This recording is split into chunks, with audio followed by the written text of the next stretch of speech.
Copy করেছি বই থেকে। So Fed has complete control over the volume. So central bank decide করে যে সে 500 টাকার ওপেন মার্কেট পারচেজ করবে।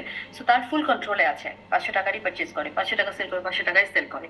কিন্তু অন্যগুলো যদি হয়, যেমন আমরা ব্যাংক রেটে দেখলাম যে ব্যাংক রেট চেঞ্জ হলো, কিন্তু আদৌ মার্কেটের উপর কোনো ইম্প্যাক্ট করলো না। সেন্ট্রাল ব্যাংকের কন্ট্রোলে নাই ওটা। সেন্ট্রাল ব্যাংক জানে না আদৌ কেউ লোন নিবে অথবা নিবে না, তাই না? তারপর ওপেন মার্কেট পারচেজ হচ্ছে ফ্লেক্সিবল, প্রিসাইজ, মানে হচ্ছে যে এটা কুইকলি রিভার্সও করা যায়। ফ্লেক্সিবল বলতে কুইকলি রিভার্স করা যায়, প্রিসাইজ মানে 500 টাকা মানে 500 টাকাই। তো কুইকলি রিভাইজ করা যায়, আপনি রিভার্স করা যায়, মানে আপনি 500 টাকার ওপেন মার্কেট পারচেজ করলেন, পরের দিনই আবার 200 টাকা ওপেন মার্কেট সেল করতে পারবেন।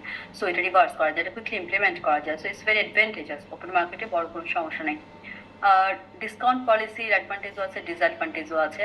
এটা অ্যাডভান্টেজ হচ্ছে যে এটা রাখতে হবে, কারণ central bank lender of last resort হিসাবে প্রমিস করেছে। সো ডিসকাউন্ট রেটটা থাকতে হবে, এটা ব্যাংক রেট, এটা থাকতে হবে। কিন্তু সেটা চেঞ্জ করবেন কি করবেন না, এটা হচ্ছে একটা সমস্যা, কারণ এটা দিয়ে সবসময় ইম্প্যাক্ট ফেলা যায় না। সেজন্য সেন্ট্রাল ব্যাংক এভাবে চিন্তা করে যে cannot be control by central bank, the decision maker is bank. So এটা আসলে সেন্ট্রাল ব্যাংকের জন্য খুব একটা ইফেক্টিভ টুল না। এবং discount facility is use to the backup facility to prevent the market interest rate rising to far above the target. মানে আমরা আপনাকে বললাম না যে ব্যাংক রেটের উপরে যেতে পারবে না কল মানি রেটটা। সো এই কল মানি রেটটাকে একটা লেভেলের নিচে রাখার জন্য আপনাকে ডিসকাউন্ট রেটটা অ্যানাউন্স করতে হয় যে 4% ডিসকাউন্ট রেট, তাহলে কল মানি রেট 4% বেশি উঠতে পারবে না, ম্যাক্সিমাম 4 হতে পারবে, ইকুয়াল হতে পারবে।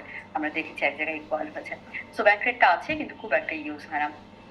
তারপর আমরা রিজার্ভ রিকোয়ারমেন্ট দেখেছি, ওটার বেশি অ্যাডভান্টেজ দেখা যাচ্ছে না।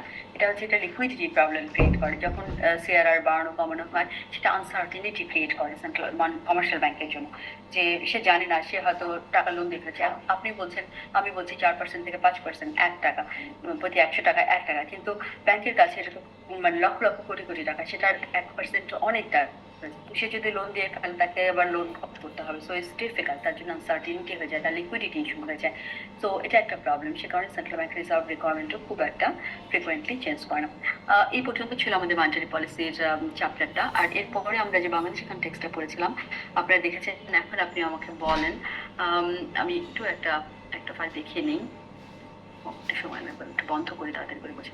আপনাদের কোনো কোয়েশ্চেন থাকলে আমাকে বলেন তো, আমি যে স্ক্রিনটা বন্ধ করেছি, ওটা কোনো কোয়েশ্চেন থাকলে আমাকে বলেন।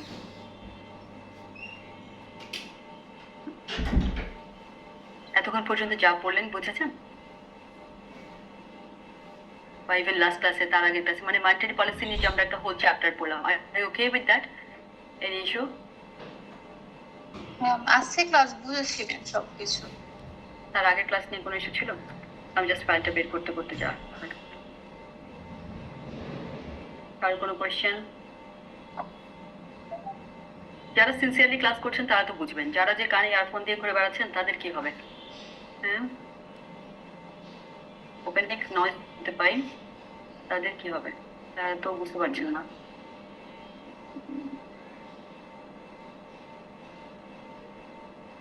সো আপনারা জমা দিয়েছেন হচ্ছে ক্লাসরুমে। আমি জাস্ট একটা ফাইল ওপেন করে একটু বোঝার চেষ্টা করি আপনাদের কি অবস্থা। এটা হচ্ছে সেন্ট্রাল ব্যাংকিং, আপনারা দিয়েছেন ক্লাস ওয়ার্কে।